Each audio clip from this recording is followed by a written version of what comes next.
Hi guys, here's question number 1 on the chapter 4 test. There's two parts. There's a part A here and a part B down here. So let's talk about part A first real quick. They want us to find the value of x.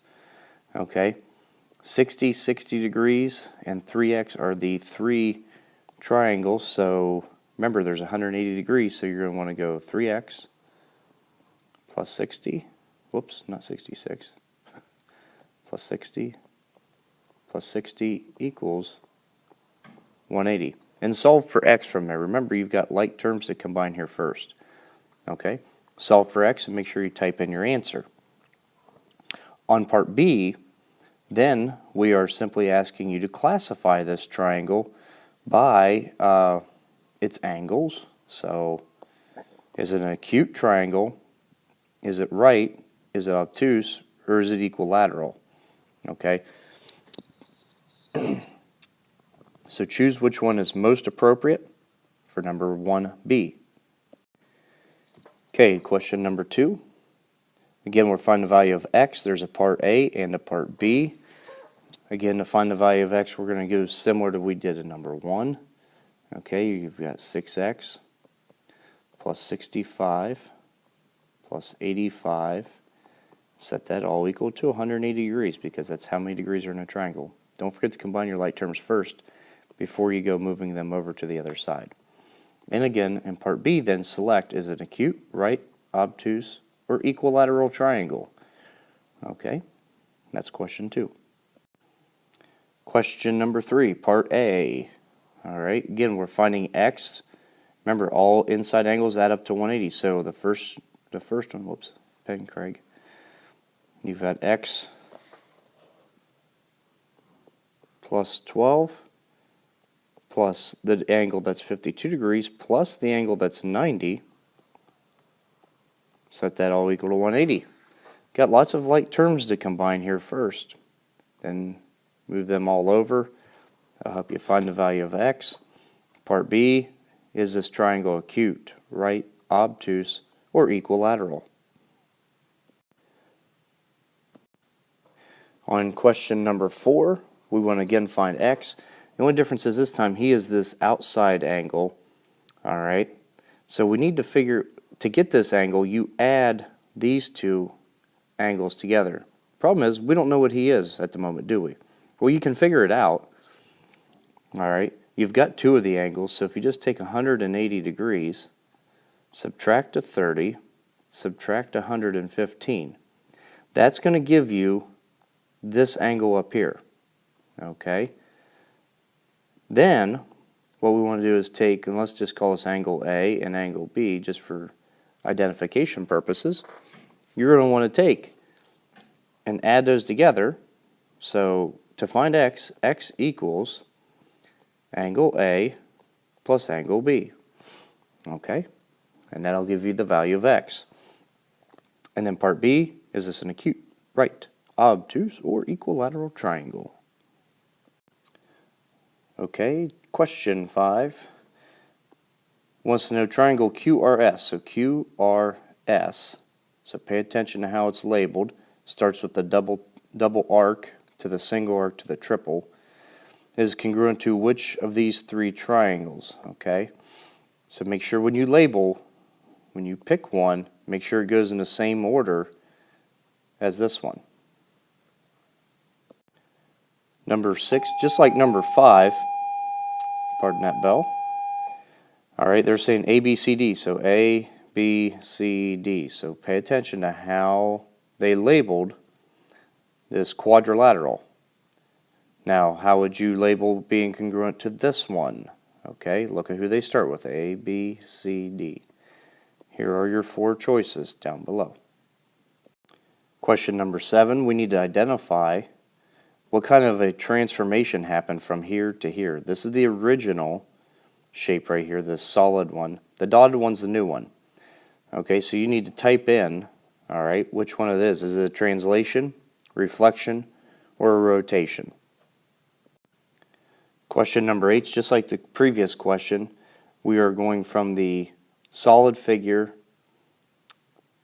to the dotted figure. So again, your choices were reflection, a translation, which is just a slide, remember, a rotation, which is where it's turned, okay?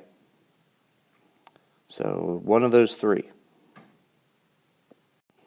On question number 9, we got to figure out, okay, they want us to say these two triangles are equal and congruent, but because of the hypotenuse leg, that's HL. All right, so which piece of information on the triangle is not labeled that you need to have labeled? And remember, with hypotenuse leg, the hypotenuse have to be congruent, and you have to have a leg, one of the sides, to be congruent. So you have to be able to check both those off in order to say, yeah, it's hypotenuse leg. Because you got the 90-degree angle, that's here. You got a tick mark here and here. There's one piece that's missing. So which of these 4 pieces of information do we need to mark on the triangle in order to say, okay, yep, it's HL?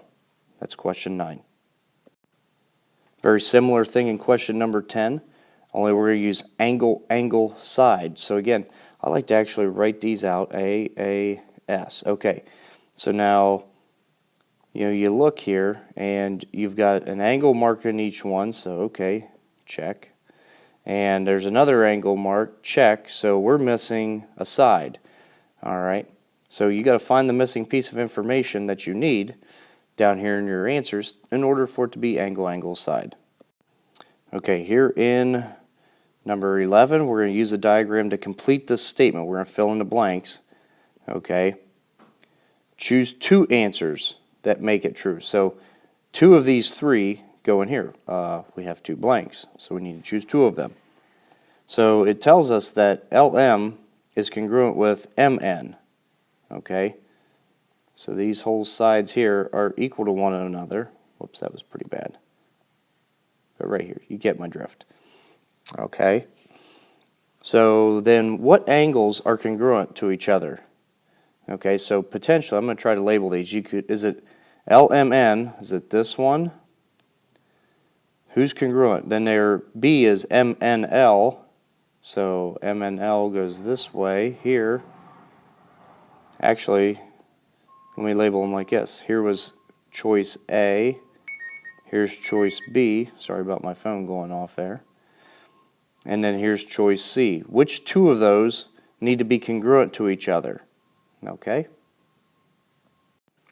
Question 12, just like 11, we got to figure out what do we got to put in here to make this true. Now this one's a little different. They're telling us that PNO, this little angle right here, and we'll call that angle A, is congruent with PON, which is this guy right here. We'll call that angle B. Okay, so if those 2 angles are equal, which segments are equal to each other? Which sides? Okay, so you got PO, ON, or NP. Okay, I'm going to label those in blue. So PO is just this little guy right here. Okay, is it ON? Remember, you got to pick 2 of them are going to be equal to each other. Or is it NP? So this little triangle, which 2 are congruent? Now, if you use what you learned in the last one of what 2 segments were congruent, it was LM and MN, that might be of help for you down here. But you got to pick 2 to fill in the blank. Question number 13, we want to figure out what's the measurement of WYX? WYX, that's this angle right here. Okay, notice that they already give you 2 angles, 60. So remember, everything comes off of 180 degrees. And subtract from there to figure out what's left for angle Y up here. Okay, number 14, we're going to use this picture. We need to figure out WX, that is this segment down here. How long is this segment? So here's what can help you. Okay, if you notice, you got these angles that are equal to each other, right? Opposite sides of those angles are always equal. So if this guy over here is 8, this one here is 8. But that still doesn't help you with looking across from this angle. So here's what you need to do. Figure out how many degrees are in this angle. And you actually did that in question 13, because I think they were both 60 degrees. So take them away from 180. That'll tell you how many degrees y is. And that'll help you figure out how long this segment is down here. Good luck.